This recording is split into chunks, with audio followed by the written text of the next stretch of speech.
Imagine this moment. You scroll your phone, you read the news, and you see a president arguing with a Congress or a judge blocking a law. We take these fights for granted. We assume that power is supposed to collide. We assume that no person, no institution, no leader should control everything. But that assumption has a father.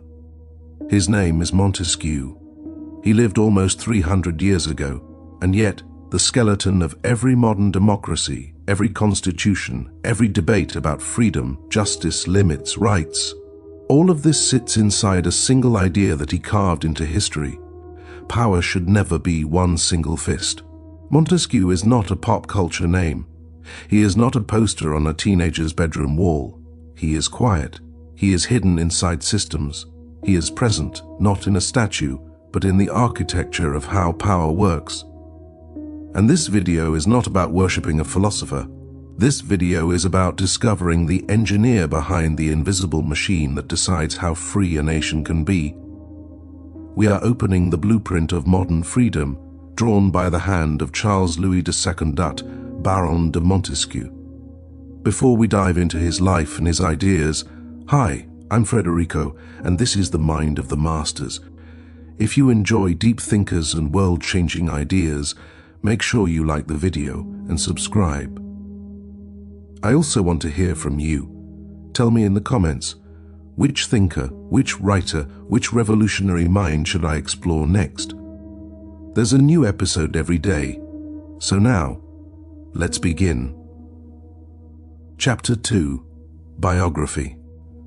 Montesquieu was born in 1689 in the wine country region of Bordeaux, France. He did not grow up poor. He was born into nobility.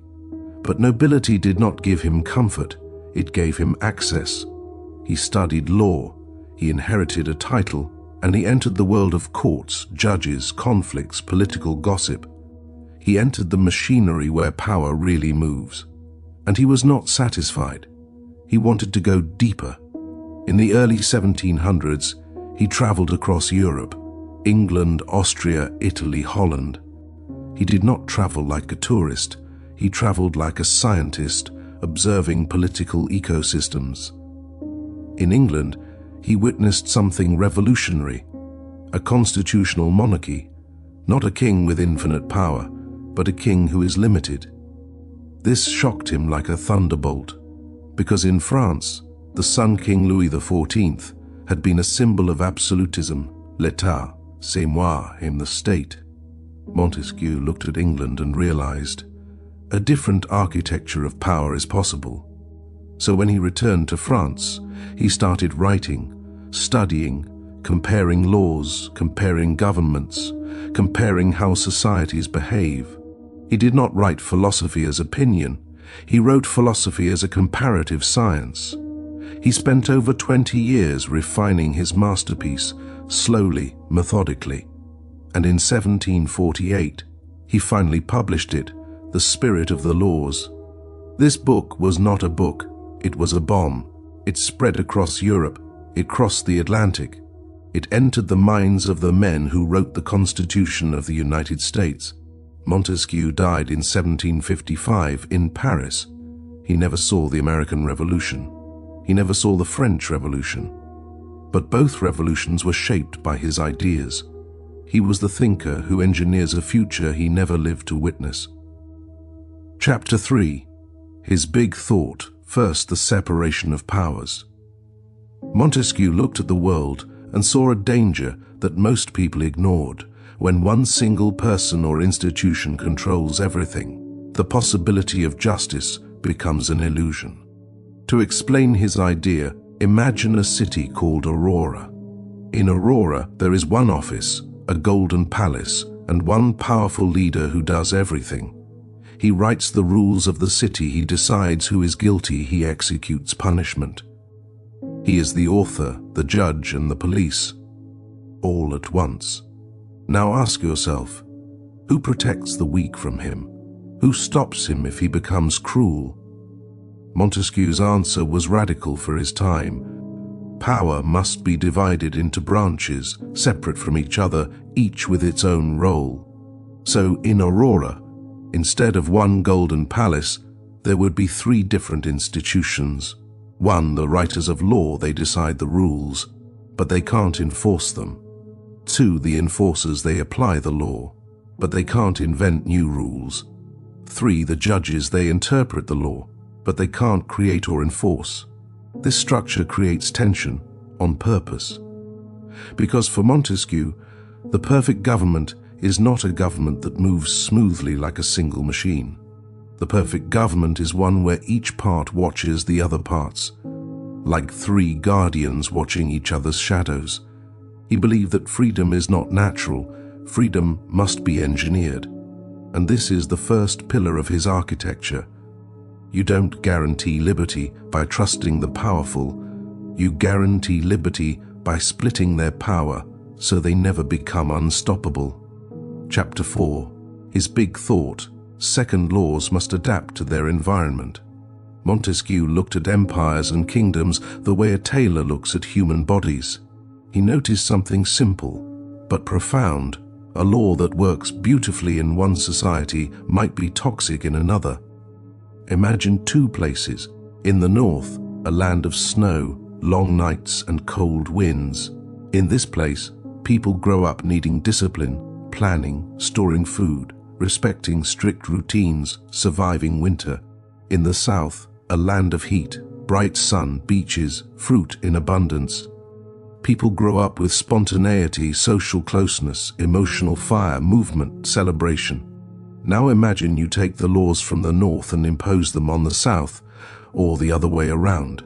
It would be like forcing someone living in the desert to wear a gigantic winter coat, or forcing someone in a polar storm to wear beach shorts. The clothes don't match the climate. For Montesquieu, laws are not absolute. Laws are not magic formulas. Laws must harmonize with the temperature of the people. He meant climate metaphorically. Yes, weather, but also tradition, culture, religion, habits, values, economy. The entire environment where human beings exist. Montesquieu was saying, good laws are not copied, they are tailored. And this is where he becomes revolutionary. Other philosophers tried to write the perfect system for all humanity. Montesquieu said, there is no universal suit that fits all nations. Each society needs a legal wardrobe, custom designed for its history, its temperament, its geography. It is the origin of modern political relativism. He did not want one solution, he wanted the right solution, specific for each human environment. Chapter 5. His big thought, third power should check power. Montesquieu observed something else. Even if you divide power into three branches, that is not enough. Those powers must also fight each other. Not war, not chaos, but friction. To explain it clearly, imagine the government is a car. The accelerator equal to the executive, it makes the country move. The steering wheel equal to the legislative, it decides the direction. The brakes equal to the judiciary, it stops dangerous movement. Now think, what happens if the accelerator exists, but there are no brakes? The car becomes a missile, it crashes, it destroys. Montesquieu's genius is here. Freedom is not created by harmony. Freedom is created by balance. Each branch must be capable of limiting the others. If the executive tries to go too far, the judiciary must stop it. If the legislative tries to write abusive rules, the judiciary must block it. If the judiciary tries to dominate, the executive and legislative must restrain it. Freedom is not a straight line. Freedom is the dance between forces that prevent each other from becoming monsters. For Montesquieu, a safe government is not the government where leaders are good or moral. A safe government is the one where no one can become unstoppable. This principle, power checking power, is the invisible brake system of modern democracies. It is why presidents can be judged.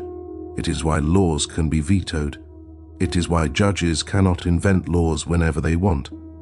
Balance is not a luxury. Balance is survival. Chapter 6.